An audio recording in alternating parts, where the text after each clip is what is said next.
like you the Really, y'all don't know this, y'all in danger. I'm a threat. I'm a careful with your life, cause you know that it's okay. It's okay. You know I ain't letting up, my foot is on your neck.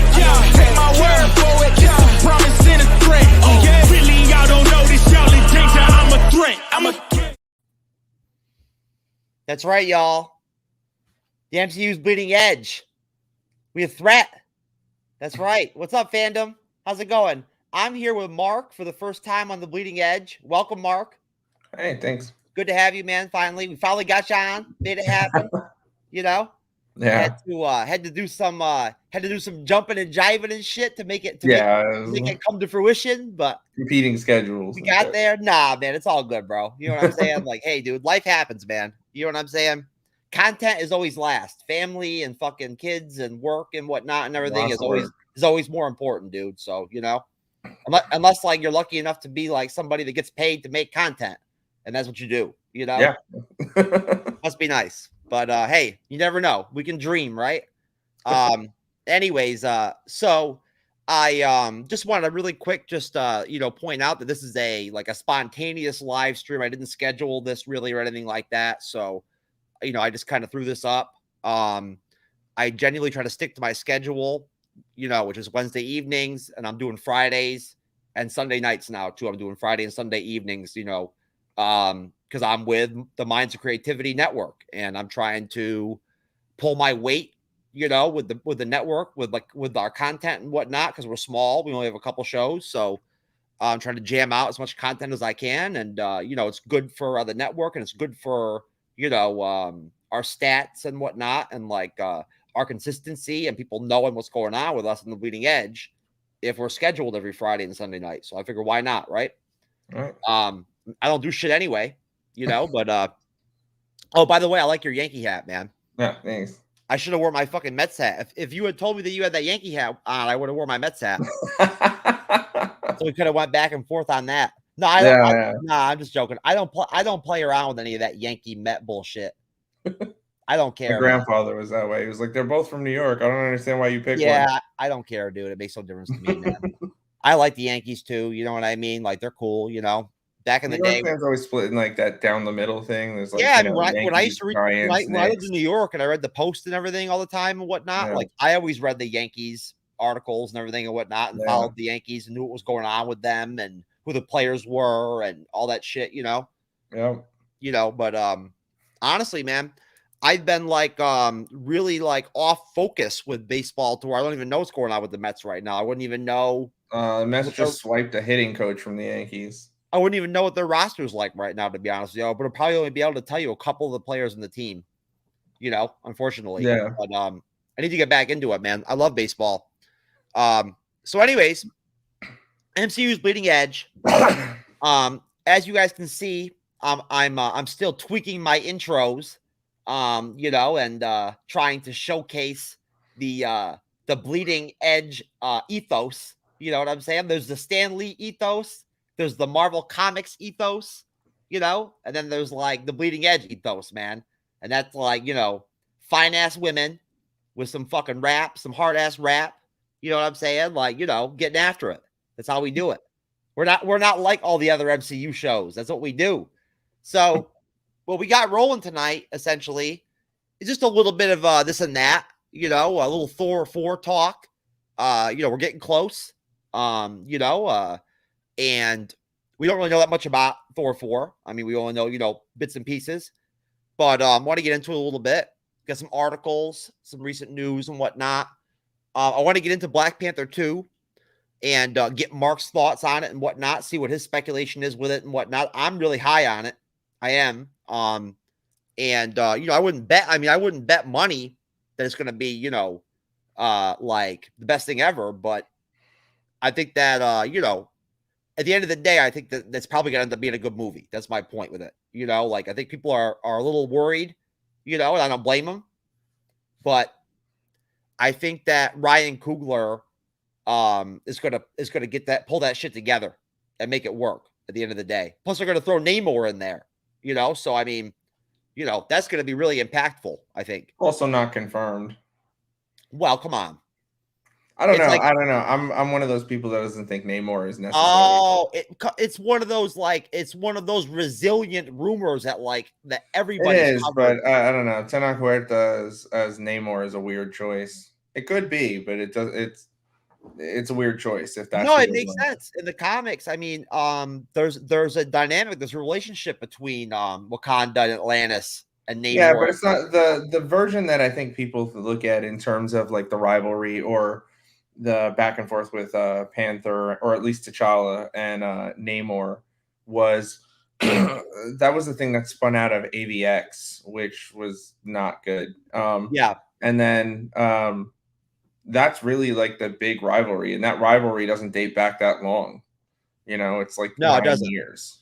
No, it doesn't. You know what's In interesting? terms of comics, it's like 8 or 9 years. So, Hickman did a little bit better with it, sort of fleshing that out a bit more and creating a bit more animosity. But I mean, it's not like Richards and Doom. Do you know what I mean? It's not like some age-old thing that everyone, I think people just want to see Namor. Namor is also a tricky character rights-wise. There's a reason they haven't shown him No, before. they've got him. He's locked Yeah, down. but it's again, it's like a few of them they say they have it, but it's one of those where there's some tricky things in the background. Yeah, they have You that know? going on. They have that going on with Hulk still. Yeah, like Hulk is one where I think Universal still owns distribution rights. So Universal's not going to distribute a movie they couldn't make, and Marvel's not going to, or Disney is not going to make a movie they can't distribute. So Hulk doesn't get a solo movie. Yeah.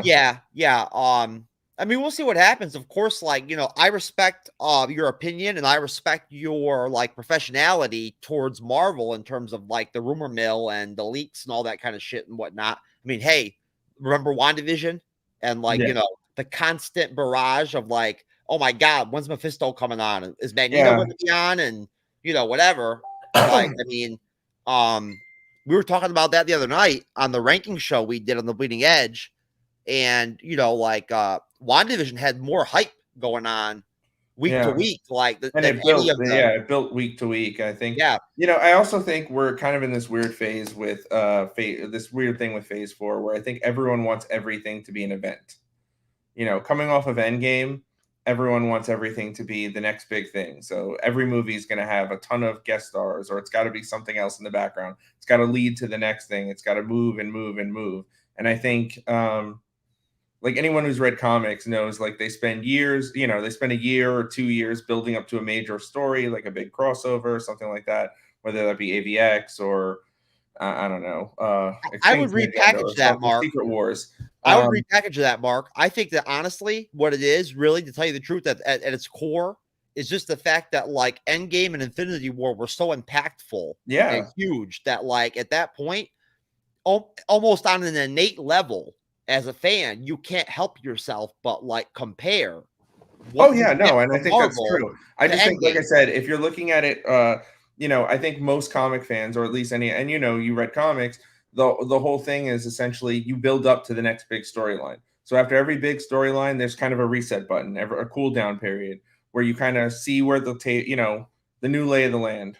You know what I mean? Some characters are new. You bring in new characters. Some characters are changed in a way that they weren't necessarily, they're in a place where they weren't necessarily at the start of that. Thor is a good example of that. Thor is not exactly where he was when we jumped into Infinity War. At this point he's no longer ruling Asgard. He's kind of palling around with the Guardians of the Galaxy. So there's a bunch of different different things happening, but I think fans, or at least your more casual fans, at this point kind of expect everything to be Infinity War and Endgame. So for WandaVision, it wasn't enough that it was a story about Wanda and Vision. It was, we got to get Mephisto, and, the X-Men are going to appear here. I don't know how many times I heard it's going to be House of M, but in reverse. So, and I think that's kind of held for every single movie since, where there's kind of crazy, unrealistic expectations for whatever the next movie is going to be. And, people kind of, if you leave people alone too long to kind of form their own theories, they get upset when that theory doesn't pan out. So Yeah, I think I mean, Quicksilver was a good seriously. example. Yeah, and like with WandaVision. fucking these assholes in the comment section with their goddamn Klingon talking shit, dude. I don't know what that means, man. Come on now, you know. If you're gonna be in the comment section, at least like speak like a tangible language and shit. Yeah, an actual language. Yeah. Yeah, come on, man. I don't know. I don't know what the fuck bum means and shit. You know, ONG. Yeah. What is that, dude? Come on now. I'm not gonna follow that link, bro. What do you think I am? Freaking retarded? Come on, man. I don't even want to know what that is or what that'll take me to. That's gonna take me to a place I don't want to be. Yeah, So, probably. you know, although you know what, I might want to be there. You never know. I might want to check it out real quick. But hey, anyways. So Is this anyways, like, you know, no. But moving on, we'll get into Black Panther. I've got some thoughts on it and whatnot. I got an article up and whatnot. And I've got some kind of different wrinkles with it that I think will be cool to flush out between me and you in terms of like a back and forth dynamic. But what I wanted to start off with was just getting into the ranking show I did the other night, where we did the first 1 through 5 out of the 10 releases that came out. We called them all Marvel Studios releases for 2021, but we threw Venom 2 in there as the 10th release. So, we did 1 through 5, best to worst. And I had, and I wasn't trying to like be fucking unique or like be like artistic or something or different or whatever with my ranking. I was really being like totally, off the cuff and like thinking logically, and putting it together and thinking it through. And at that point, I ended up with my 1 through 5 was the best of Marvel, MCU, whatever that came out in 2021. I had WandaVision at number 1. That was my number 1 for the year out of everything. And I'll explain in a second kind of why. But and then 2 was Black Widow, the solo Black Widow film. 3 was Loki. 4 I had Falcon and the Winter Soldier, and then 5 I had Spider-Man 3. And I mean, look, the fun thing about being a part of the fandom is that we all have a different list. Yeah. We're all going to have a different ranking. You know what I mean? Yeah. And disagree on certain stuff and whatever, feel differently about certain films than others do and whatnot. And at the end of the day, we're still able to get along and like, make our debates and like make our, our conversations about these differences into something positive and productive and fun for the most part, right. So, I mean, at that point, again, like, I'm not the type at all that's going to be out there, like trying to play games with like a ranking or whatever, just to like be cool or something or be different or like, make good content or whatever, like I go from the heart, man. And I mean, look, chances are, how it is. When time passes, you feel differently about movies and shows and stuff like that and whatnot. Yeah, I think like, certain movies change. Over time. Yeah, if I did the ranking, I mean, we're gonna finish it this weekend, and we're gonna finish 6 through 10. But if I did the ranking again a year from now, I probably would. It might be different. Be different, yeah. You know, so I mean, what do you think? What do you think of that 1 through 5? I think it's solid. I mean, I probably. I think Eternals would have probably replaced Falcon and Winter Soldier for me. I think you would have stuck Eternals in there at 4. Yeah. I think Falcon and Winter Soldier. I liked Falcon and Winter Soldier. I think one of the things that I'm hoping changes for the MCU series moving forward, or at least the Disney Plus ones, is a lot of them tend to be, sort of, check in on the new status quo in episode 1, kind of, move the story forward, cliffhanger, move the story forward, cliffhanger, new costume, the end. And so like every single one of those series kind of ended with a new costume for everyone, except Loki. That was, for obvious reasons. But, WandaVision ends with a new costume for her and Vision. And then, where, it dumps her into the next thing. Falcon and Winter Soldier, it takes the entire series for him to get a new costume. He gets a new costume, and then we're off to Cap 4. A lot of it feels like table setting, and I think they're kind of still experimenting and playing around with format and sort of, how important do you want to make these series? Like, are they going to be required viewing if you show up to theaters, like if you watch Captain America 4, is it required that you see Falcon and Winter Soldier, or is it something they can kind of explain away in the first act of the movie? Like, here's what you missed. And I think so far, most of what the series have done is that. WandaVision will be something that they can explain away in Strange Multiverse of Madness. They'll be able to explain pretty much the entire series of WandaVision fairly quickly. Well, they make an effort, I think, to try to create an environment where, for instance, people could come in and watch Infinity War or Endgame and have that be their first film in the MCU or whatever, and still I be think, able to get like if you look at Endgame, Endgame's a good example of that, but Endgame is a weird one more than most of them, because I think Endgame hits different. If you spent 10 years watching the MCU and watching these characters sort of grow and go through all their, their triumphs and failures, by the time you get to Endgame, all the emotional beats hit hard. If you sat down and watched Endgame and that was your first MCU movie, none of the emotional beats are going to hit for you. A large part of it, Hold on. You know what? My ex-girlfriend at the time was my girlfriend. Had only saw Thor: The Dark World before. Before I took her to Endgame in the theater, right? Yeah. And honestly, she said like afterwards that like she got the gist of what was going on with the story. Yeah, you can. And she was crying her eyes out when Tony died and everything. You know what I'm saying? Like she was crying her eyes out, Yeah. I mean, the Stark one is played up a bit more, but I think, there's emotional beats in there that, that hit for other people. Cap giving the shield to, Sam was a big, there are things like that hit, I think, a little bit different if you spent 10 years watching these characters. And that's why I feel like, at least for Phase 4, I'd like to see them sort of pump the brakes a bit and start developing characters a bit more than just sort of lurching from team-up film to team-up film. Well, I mean, I'll tell you right now, I was crying my eyes out the other night when I was hanging out with this chick from Tinder, and like she turned out to be not even the same person as like the one in the picture on Tinder, bro. It was insane, man. She had me fucked up, bro. I'm telling you right now. I was all messed up, man. I didn't know what to do. So I was in tears. I was like, damn, bro. I thought you were fine. Now you got a mustache and shit. What's up? No, I'm just playing. I still hit that shit though. It's all good. Bleeding edge style, baby. So anyways, but yeah, no, I mean, look, at the end of the day, as well as I do that they do try to formulate and package this stuff to where you can go watch it. Yeah, definitely. You could get it kind of. You know what I mean? They do that. Yeah. And I think with the Disney Plus shows, they're still kind of threading that. They're still kind of trying to figure out where that line is, like how required. They're eventually going to cross into it, and they're going to end up probably with like the Secret Wars or whatever. It's going to be the one I think maybe where they're going to really connect it heavily into the cinematic.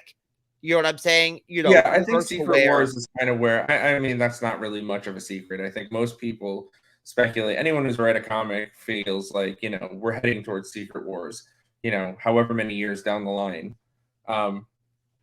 But like this year is going to be a big deal for Disney Plus because this is the first year we're getting a bunch of new characters.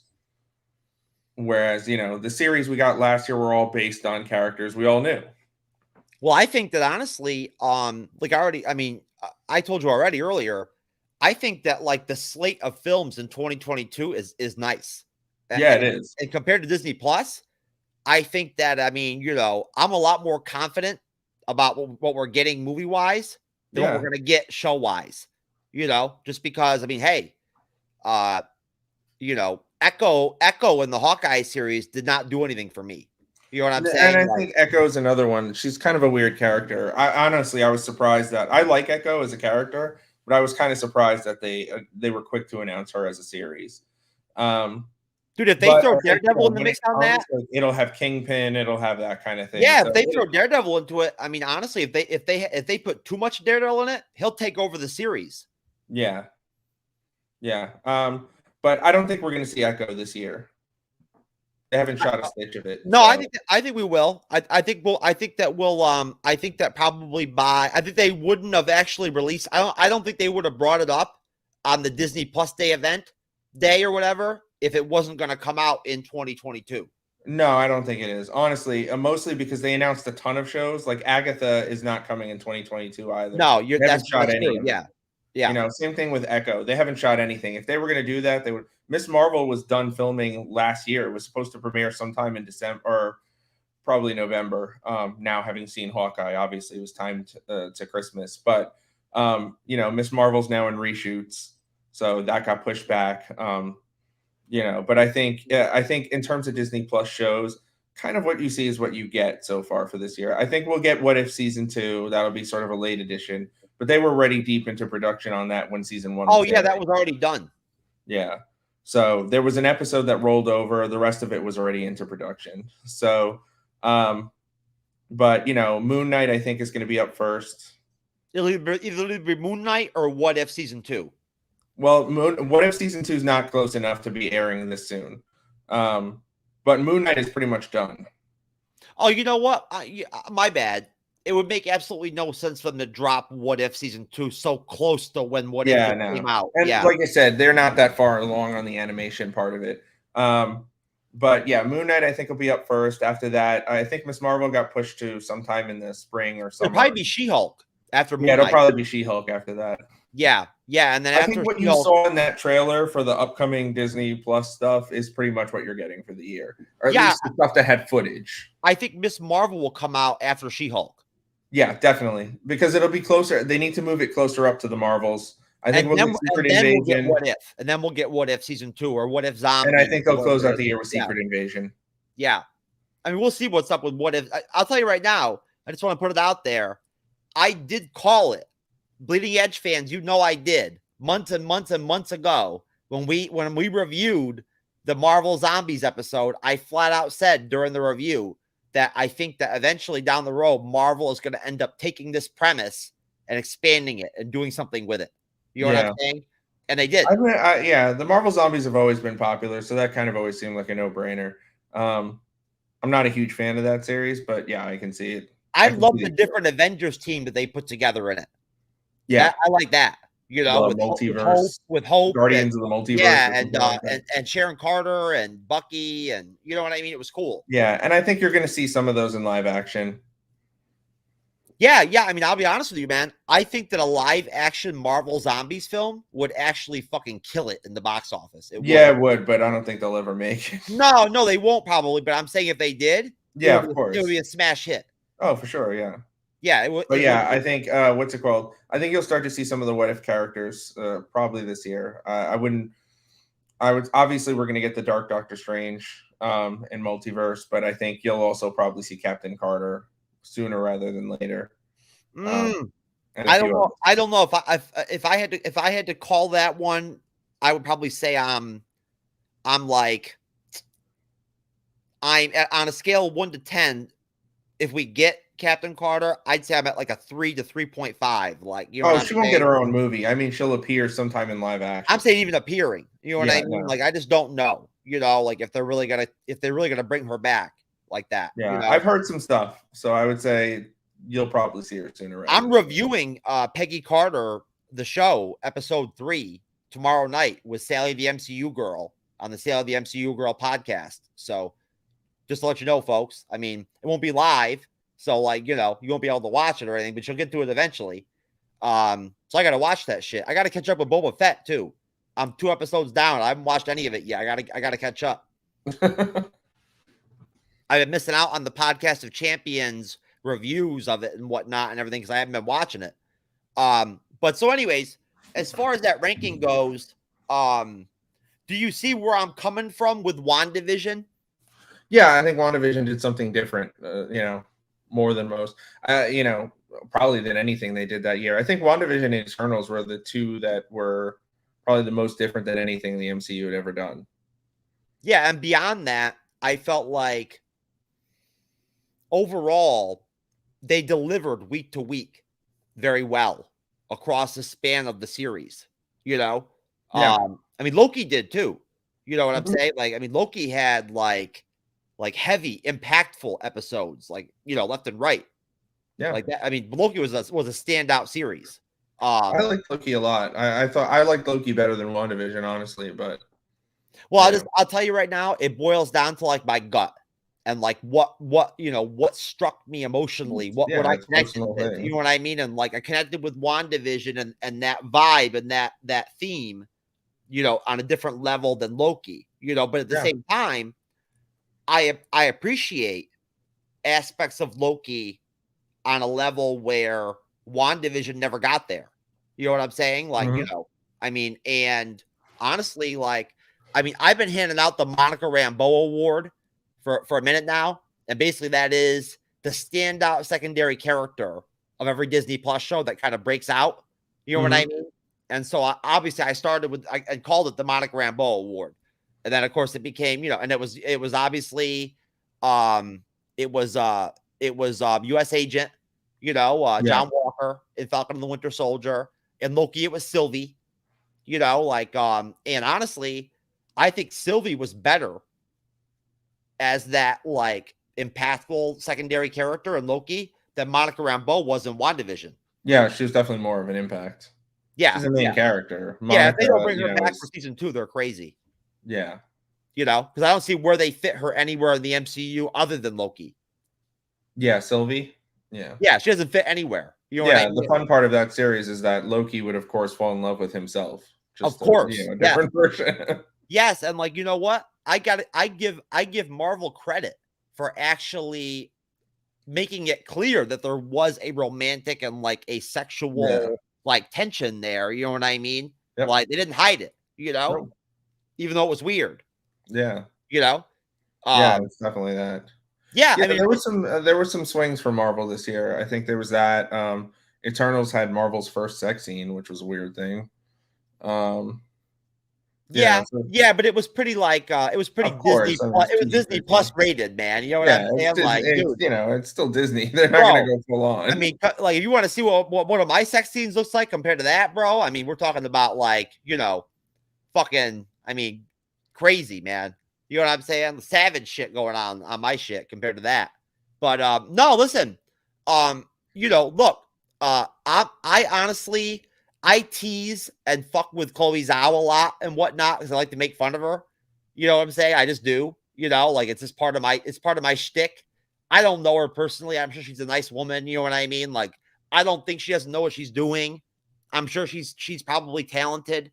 I just think that overall, I think that the Eternals was flawed deeply, and I think that they really wasted some of the acting talent they had in the film. They had some really fucking like. High level like actors and actresses in that film. And the arcs they gave them in the movie just were like inconsistent, like non-existent. You know what I'm saying? Like, people. It's a large cast to juggle that many plot lines. Oh, yeah, of course it is. But still, like, there were characters that didn't even emerge or pop out until the last 10 minutes of the film. And you were like, holy shit, I forgot all about her. Like, bam. I mean, of course, when you have 9 people, it's hard, but I felt like they really like they screwed Angelina Jolie. You know what I'm saying? Like, I mean, I thought her arc just didn't even it didn't pass the smell test for me.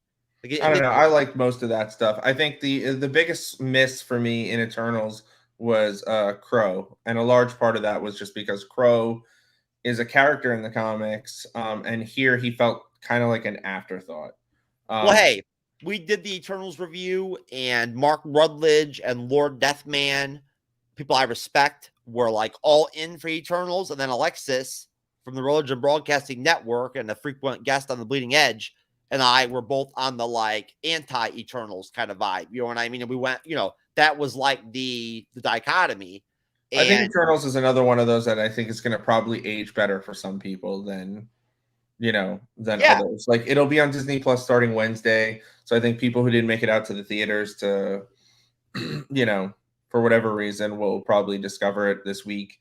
But, I think, critics were kind of all over the place. A part of that is just, Chloe Zhao is coming off of an Academy Award, and to go from an Academy Award to kind of big budget Marvel fare is kind of not a thing that you normally see indie directors go to.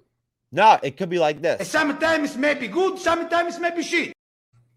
There you go. That's it, man. Pretty much. Yeah. So no, I think, for me as a huge fan of Kirby, especially growing up, as a, an artistic thing, for me, just seeing all of these Kirby characters sort of brought to life, seeing the Celestials actually look like Celestials, big, ridiculously sized, ominous looking things. Like all of that hit well, obviously with a cast that size, even with a runtime as long as you did, you're not going to be able to serve all of them. But to be fair, that Marvel doesn't get to do that the cinematography and the visual aspects of the film were great. Gorgeous looking. The landscapes and like the scope was like great. You know what I mean? Yeah. But again, though, they sunk a lot of money into that movie. You know what I'm saying? So I mean, and nowhere near as much as some of the other Marvel movies. No, you're right. On location, which is kind of funny. You're right. But listen, let's change things up a little bit. I told you before the show I wanted to play some music, and kind of like change the pace a little bit and whatnot. Yeah. Mark is going to get exposed to Band Maid tonight. Band Maid, for those of you who don't know, is my favorite damn band. They are the best freaking live band in the world. They are a 5-piece, all-female Japanese rock band, and they are freaking disgusting. So, like, flat out, like, I mean, I'm telling you right now, you better recognize. So, Band Maid, on set, live. Okay, remember now, we're not here to judge anybody. We want to handle this with love, right? You want to tell him how his drug abuse has hurt you, maybe hurt himself. Okay, Harold, what time did you tell him to be here? 5 o'clock, but he's always late. No, he'll be here. In 3, 2, 1. Is this a 5 o'clock free crack giveaway? Oh, shit. My bad. There must have been technical difficulties or something. I don't know what happened there. I don't even know what that was. Who knows? I don't even know. Our own Bigums. Maybe it was the Russian people. They put that shit in there. Maybe that's what that like weird language was. They were trying to like, they gave me a virus.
kids are going to kill me.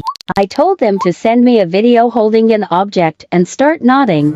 Anything is a dildo when you really put your mind to it. There's no such thing as too large or too sharp. Every time you stop to question yourself, I want you to tell yourself, I can and I will. That's right, ladies. You can and you will. You got to do what you got to do. You know what I'm saying? I mean, come on now. You know, it's 2022. It's 2022, man. You know, women are liberated now.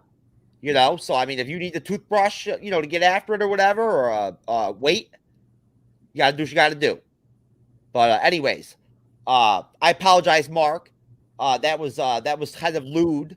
You know, I didn't mean to disrespect you, but you know, on the bleeding edge, we do not follow the Disney Plus rating scheme. So you know, but anyways, so look, that's not even like a good version. That's not even like one of the better versions of like that Band Maid song at all. Like that's a fan cam video. You know what I mean? Yeah. Like, that's not even like a good live video. But it doesn't even matter to me because like the point of it is that they play music very well. Yeah. You know what I'm saying? Like I don't know what your what your personal tastes are, you know, music wise and whatnot and everything. I'm pretty eclectic, you know, down the road and whatnot, like a little bit of everything.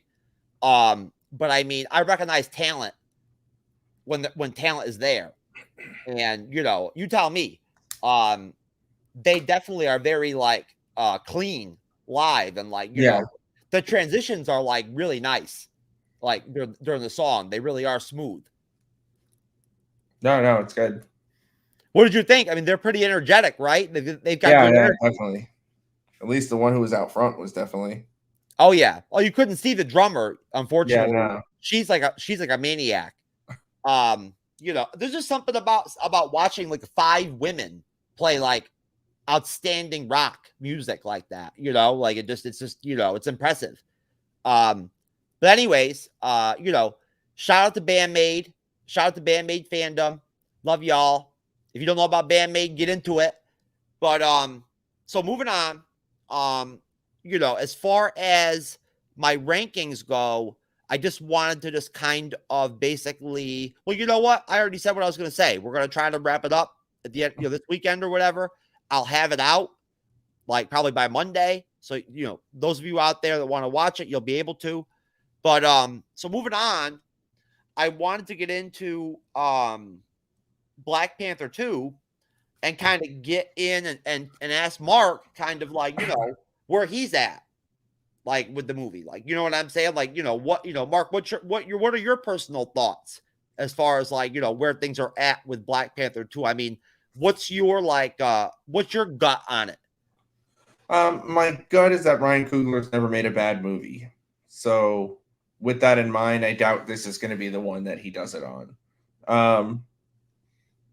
That's fair. That said, you know, I think your mileage on this film is going to vary largely on whether or not you feel like, you know, T'Challa should have been recast or if they should, you know, just try and find a new Black Panther. Yeah.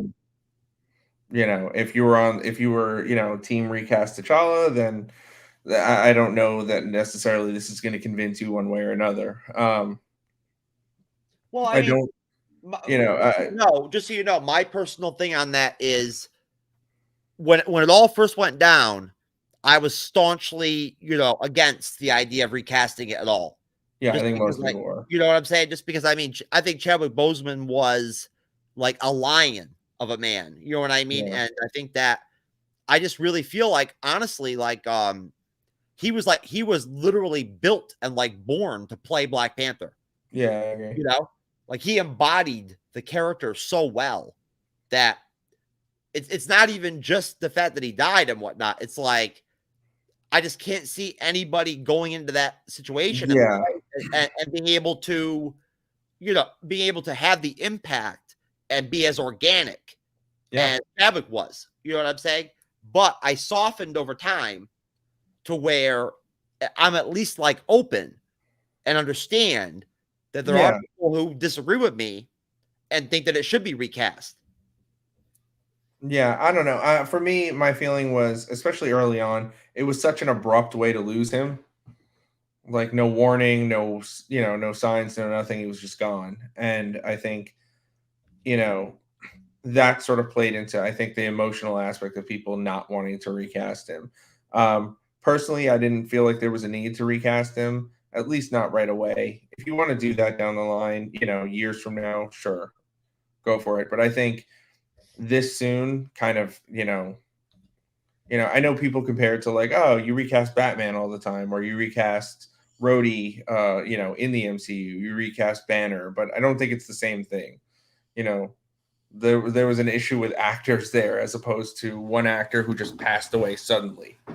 Yeah, yeah.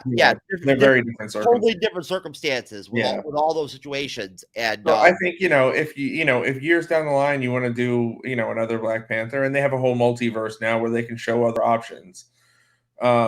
Hey, But I don't necessarily think it's something I wanted to see right away. Mark, you know as well as I do, if they're gonna do it, they're gonna do it now. It's not gonna be later. Oh yeah, and they didn't do it, so I know for a fact they didn't do T'Challa again. No, they didn't. But at the end of the day, we don't know what's really gonna happen.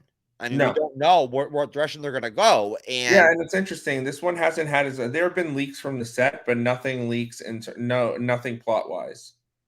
No. Like I think leaks from the set, we've seen Ironheart already.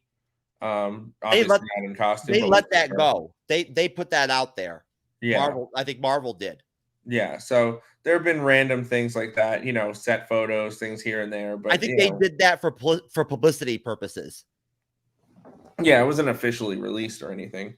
No, but I think they put it out. I do. You know how the industry works. You know what I'm saying? Yeah. But yeah, we haven't seen anything really beyond that. I think that outside of Letitia Wright's issues with vaccines. No, I think that I think as well as I do that Marvel Studios is not afraid to play the game when it boils down to it, and like they know how to promote their properties. And if they feel like if they feel like a project needs a jolt, you know what I mean? Like, or if they need to bring it back to like the focus of like the fans or whatever, you know what I mean? Or kind of try to like balance out some of like the dubious concerns people have about Black Panther 2 without Chadwick. I think that like they're not afraid to like to throw something out there like that with Ironheart, just to kind of like help like make the fandom feel better. And I think that'll be Black Panther 2 is one of those where it's happening this year, so we'll definitely get more information this year. Yeah, I think they're just playing it close to the vest. I think it's I've heard people who think it's going to be Shuri. I hope not, honestly. Me too. I'm on the same page with you 100%. Makes no sense to me at all. Not this Shuri. Shuri's been Black Panther in the comics before, but I don't think different Shuri. Yeah, they're very different characters. Although they've made Shuri, they've kind of adapted the comic to fit more of the film version of her. But yeah, it's not a thing I need to see. No, it makes no sense. If M'Baku or whatever decided to pop up and I would totally be on board with that. But imagine if like she was Black Panther and she was king, and he popped up and like challenged her. Yeah, you're not going to win that challenge. He destroy her. You know what I mean? So like honestly, I would be 100% on board if M'Baku were Black Panther. It won't happen, but that would have been awesome. I think a lot of people probably would agree with you on that. Yeah, I think that would have been awesome. I'd have been fine if you found out Killmonger was still alive and then you do a redemption arc with him. Yeah, me too. Me too. Actually, for me, that's the one notion or concept that I'm down with. That I feel is plausible. You know what I'm saying? And could work. Yeah, I think the only other option, honestly, is to create an entirely new character. Do you know what I mean? Yeah. There's no preconceived notion. No one can bring baggage into it. No one can claim, you just took an existing character and changed it. And I think if anyone were going to pull that off, it would probably be Coogler. No, if they did the Killmonger thing, notwithstanding, Michael B. Jordan's acting, maybe being like, not exactly like Oscar worthy at times and whatnot. I still feel like the whole contrast of his villainous role in like Black Panther, the original film, him then flipping the script and coming back and being a good guy, Yeah, and or like trying and his best to be. being redeemed. Yeah. That could actually be very impactful, very powerful, very Yeah, valuable. and I think that would have been an interesting take. I don't think they went that route either, but it would have been interesting to see that if they did. Yeah, I mean, I don't know, man. I want to see Ultron come back in the MCU. I do. I'm still waiting for them to bring back Ultron. I'd be fine with that too. I think, and that's the other thing. I think, one of those weird things that, in the comics, villains don't really die. They kind of come and go in and out. And, movies are a bit more final with how they treat some of these characters. Ultron being one of them. And Ultron is a weird one, especially since it's an AI. It's not a physical thing. As long as it's Spader, it's got to be Spader. Yeah, it's got to be Spader, which it wasn't Spader in What If. No, it wasn't. It was noticeably not Spader. No, it wasn't. A lot of the voice acting in What If was by other fill-in actors. And yeah, stuff like most of the, they brought back a lot of the core actors. So Killmonger was Michael B. Jordan, but certain people like I think Cap, Iron Man, Red Skull, Ultron, Black Widow. There are a few that were not the original actors. Yeah, even Drax for some reason. The woman that did Black Widow's voice part was actually pretty decent. Yeah, honestly, the one who did Steve Rogers was good too. Yeah, most definitely. I think that again, the Namor thing, just I'm gonna put it out there again, just because, like, hey, I'm with you. I am. I'm on the same page with you in terms of, hey, if it's not official Marvel, shit, it's not tangible at the end of the day. But still, I feel like the rumors are so persistent, and the and the rumors are persistent. Honestly, they have been. Namor's been one of those characters that I think people have wanted to see for a while. And they try to force it too. Like I remember the Endgame talk where they're like, "There's ruptures in the ocean. It's got to be Namor." And they need something in Black Panther too. They need something. They do. I just I don't know. For me, it feels like Namor is a force. And the other thing is like, Namor is not a character I want to appear as just some random villain for a movie. Do you know what I mean? Like it's a character that there's a lot of nuance. There's a lot more interesting angles. You got to remember he's a mutant too. So he would be our first mutant, basically. Yeah, that too. So that's another thing. It's one of those where, like, if you're going to do Namor, I would hope you would have more time to do him as opposed to, he's the bad guy over in a brick. Because if you think about it, then Black Panther 2's got a lot of heavy lifting to do. If they have to introduce you to a whole new Black Panther. Yeah. If they do Namor, he won't be a mutant. No. And then they would have to introduce you to Namor. So and they'd have to build Atlantis out, and they'd have to do all this other stuff. That's a lot of heavy lifting to do in one movie. Don't you think that they could very easily compartmentalize Namor's background story very easily in like a very quick way? Yeah, I think you could do the basic origin stuff, but I mean the actual character work of building out who he is, because Namor is an interesting character. He's kind of this bitchy, hot-headed, yeah, and he's not always good. He's not always bad. He kind of just does whatever he feels like doing. He's a swing first kind of guy. Yeah, and he's also easily jilted and annoyed by things. Like in the current comics, when the X-Men tried to ally with him with their whole new nation, the Krakoan stuff. Namor was like, what do I have need for your little island? Like I control like most of the ocean. It was just this very sort of like, oh, fuck you. I don't have time for this. And I think that's a Namor I'd rather see than just sort of like, oh, yeah, he's kind of the bad guy in a Black Panther movie. I wonder what it's like to be Namor and like have sex underwater all the time and then like come on dry land and have sex like in like regular like non-underwater type situations. You know what I'm saying? That's got to be smart actors know that. That's got to be an interesting contrast, man. You know what I mean? Like, that's got to be cool. it might be a little interesting. You know what I mean? Like a little weird, but Yeah, I you don't see know, them exploring that one, but yeah. yeah. I mean, hey, I mean, I don't know, man. Sex. In my experience, sex in water in general does not like work out in like a quality, productive way. Usually, you know what I'm saying? It doesn't really go that well. So it's not like it looks good in movies and shit, but like in real life, it's not all that hot. You know what I'm saying? But Literally, yeah. it's less than impactful. But so anyways, Fuck you, Steve from Bumble. Fuck you. yes. There you go. Don't even ask me where I found that. I find some crazy shit, man. But I'll tell you what.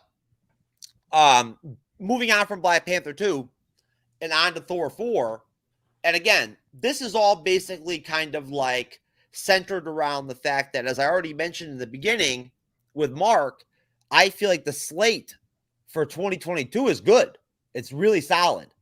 And they're all winners. Like they're all capable of being really good films. And I think that if you had to, like, based off what we know so far, what information we've gotten from each film, I feel like if you had to, like, say, what am I, like, the most confident about, like, from film to film in terms of its success and, like, the quality of it and whatnot and everything, I feel like, of course, you have to, like, be like Doctor Strange 2 in the Multiverse of Madness. It stands out as, like, one where you're like, oh, that could be a blockbuster, and I feel like Thor 4 is kind of like a sleeper in a way, because people are kind of not really, They're not checking for it. Well, there's no publicity around it yet. You know what I mean? Nothing official, at least. So I think Doctor Strange is getting the hype because Spider-Man's hyped up right now, and Strange is in it. Well, nobody knows who Gore the God Butcher is either. So no. And I don't think I think your average person is not ready to see Natalie Portman as Thor. So we'll see. I mean, you know what? That might not even be awesome, but I think they not even work. Aren't expecting it yet. That may not even work. Oh, I think it'll work. Yeah. Yeah. Yeah, I mean, Taika Waititi's still directing. Taika's amazing. Look, yeah, I mean, hey, you know what? Like, I respect Natalie Portman. I want to believe that Taika will make that work. Will work that out in the story to where it will flow. It'll be I mean, if it's based on Love and Thunder, it should be fine. Yeah. And I think it's loosely, in as much as you can, based. It's a one-off. It's a one-off. It's one-off thing with her, and then we still have Chris Hemsworth Thor at the end. You know what I'm saying? I don't know. It's 100% one-off with her. It's a one-off in terms of this is the next Thor movie, but it doesn't mean that she won't retain the hammer. Well, yeah, I mean, you never know. If they decide to do a all-female MCU film, she could definitely pop up in that. And I think my guess is she's gonna keep the hammer going forward. And we'll see her in whatever the next team up movie is, because they each have their own weapon now. He still has Stormbreaker, she has Mjolnir, so or piece together one. If you've seen the leaked images, you can see the hammer is almost glued back together from where Hela smashed it. Look, at the end of the day, I mean, she would have to, like, literally, I mean, I don't see how it's possible that anything she does in Thor 4 could possibly be as bad as Captain Marvel. You know what I'm saying? So, like, I mean, at that point, I mean, it'll be better than Captain Marvel at the end of the day. I know that. But I like Captain Marvel. Man. You know what? I'm sorry, brother. I'm hating on Captain Marvel on you, man. I feel bad now. Not everyone likes everything. It's fine. But yeah, no, I like that one. But yeah, no, I think Jane will be fine. It's a fun character, and her version of Thor is a fun character. She uses the hammer very differently than Thor does. Yeah, it responds to her very differently. So it'll be interesting to see how that. And Taika has said repeatedly, like, he's amazed they let him make this movie. Yeah, and I mean, there's no reason at all why he can't turn around and make something better than Ragnarok. Yeah, I agree. Plus, he's got Christian Bale as the villain. Yeah. So I mean, hey, Christian Bale's pretty damn good. I mean, he's got what's his face playing Zeus. Oh yeah, what's his name? Russell Crowe. Russell Crowe, thank you. Yeah. Yeah, I mean, listen, I'm telling you right now, I think that people are really going to be shocked at like Christian Bale as Gore. It's going to be massive. He's going to be like he's going to end up, when it's all said and done, he's going to end up being one of the best villains in the MCU, like overall. Yeah, at least one of the more threatening ones. Yes, most definitely. And he's an interesting character too. Yeah, he's a weird character. But I'm really kind of like, I'm looking at Thor 4, and of course Thor is popular. You know what I mean? Like, people love Thor. People love Ragnarok. You know what I mean? Like, I don't think that like anybody, I don't think the fans are like worried about it or anything like that, or worried about the film or anything like that and whatnot. I just feel like kind of the lack of information. Yeah. Like not knowing. It's not up next, essentially. You know what I mean? Yeah. And I feel like maybe in a way, I think people just, you know what? At the end of the day, I think it would be very fair to put it out there that it will probably be another $1 billion film in the box office. I can see that. Of course, I think I think multiverse will be first. Oh, yeah, it will. It will. For sure. That's got just too much hype built into it already. WandaVision led to that. Spider-Man leads to that. I think anyone that was paying attention is, And I think it's connected. Yeah. I think if Thor 4 crosses over $1 billion box office, I think Black Panther will too. Black Panther is going to cross $1 billion no matter what. It's built in already. Yeah. I think Thor has enough. If you're looking at box office potential for the MCU slate this year, Multiverse and Black Panther are probably about even. Of course, because Black Panther has the whole cultural phenomenon angle. Right. And I think most people are going to be excited to see what happens. Where's this going? Who's the new Black Panther? How does this work?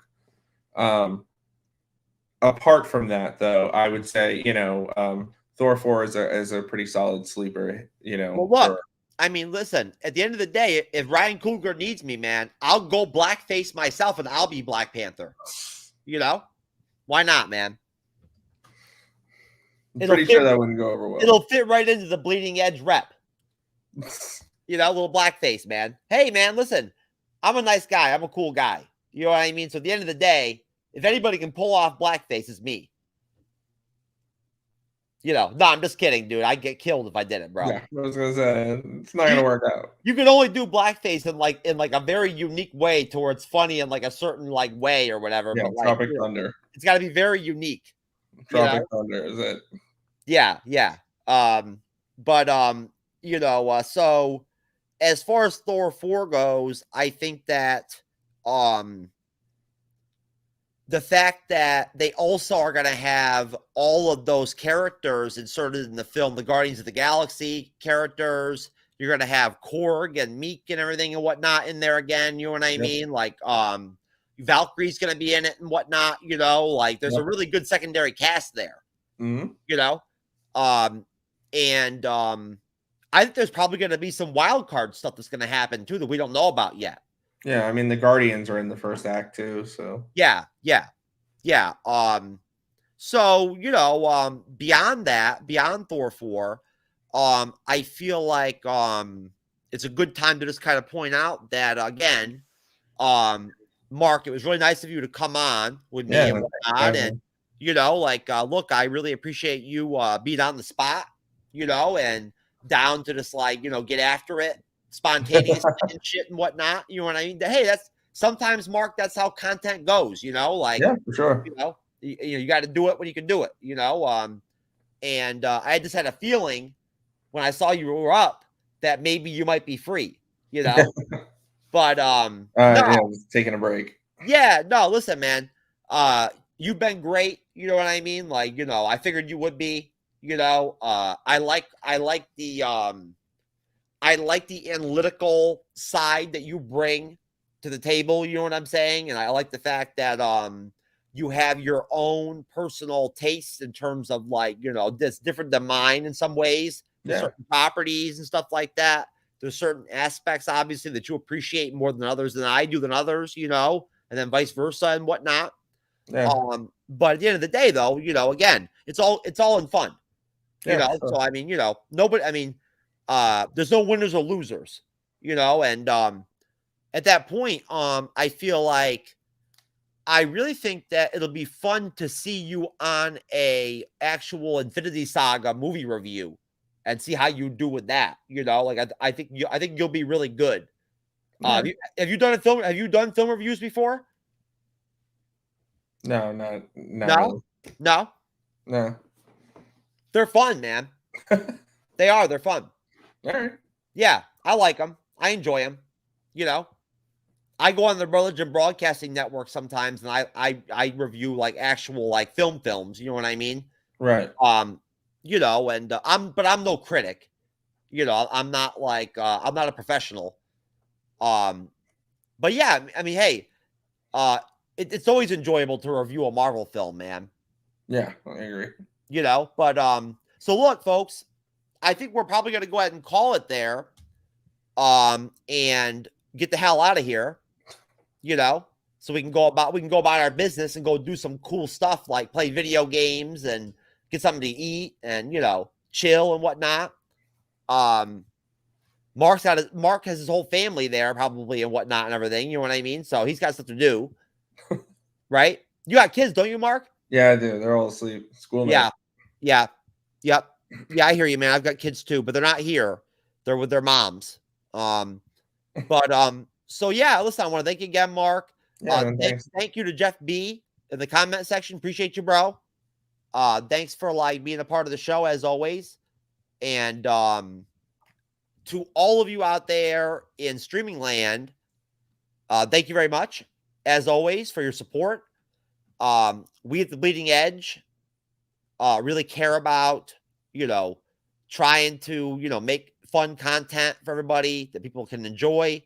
And we really genuinely value every little bit of support we get of any level, of any kind.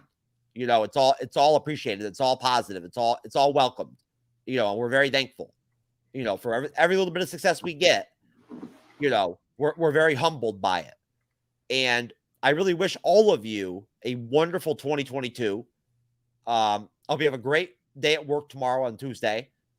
And overall, for Mark, for my co-host Cybernetic Shark, who unfortunately is not here, and for myself, Jeff S, TrueKnowledge,